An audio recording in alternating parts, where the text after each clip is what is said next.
Pasta recipe बनवणार आहोत। पहिला हा पास्ता गरम पाण्यामध्ये बॉईल करून उकळवून घ्यायचा। त्यानंतर तुम्हाला दाखवत आहे मी पास्त्यासाठी लागणारी सामुग्री। पास्ता मोहरी, आलं लसूण पेस्ट, कढीपत्ता, हळद, मीठ, गरम मसाला, धना जिरा पावडर, लाल मसाला। त्यानंतर एक आपण बारीक टोमॅटो कापून घेतला आहे बारीक चिरून। त्यानंतर एक कांदा बारीक चिरून घेतला आहे। त्यानंतर कोथिंबीर थोडी बारीक। या ठिकाणी आपण कढई ठेवली आहे शेगडीवरती। त्याच्यात आपण थोडं तेल टाकणार आहोत।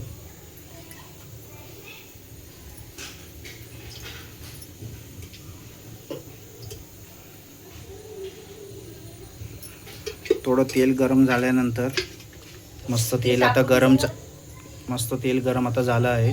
त्याच्यामध्ये आपण थोडं मोहरी टाकली आहे। त्यानंतर आपण कढीपत्ता टाकणार आहोत। त्यानंतर आपण बारीक केलेला कांदा टाकणार आहोत।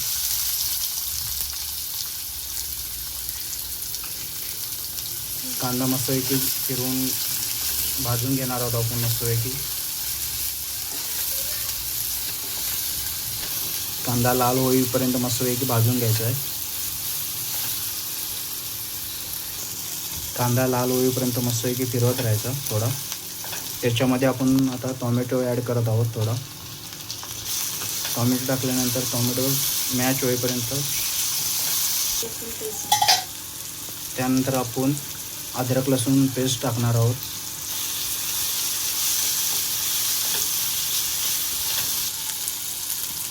आता आपण पूर्ण मॅच करून घेतला आहे।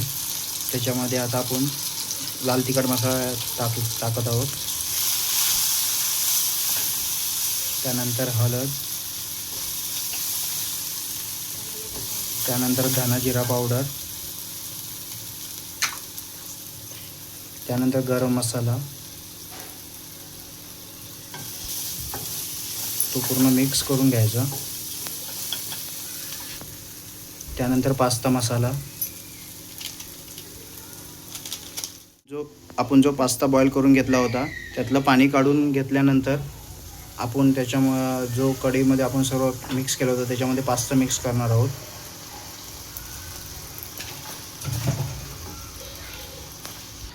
मस्तपैकी आपण पास्ता मसाल्यामध्ये मिक्स करून घेतला आहे। चवीनुसार मीठ टाकून घ्यायचं। त्यावरती थोडं स्वाद येण्यासाठी आपण थोडी कोथिंबीर टाकत आहोत। अशा प्रकारे आपली पास्ता रेसिपी तयार झाली आहे।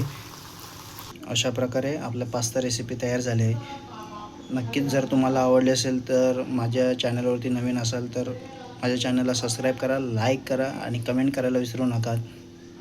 चला तर भेटू पुढच्या व्हिडिओमध्ये।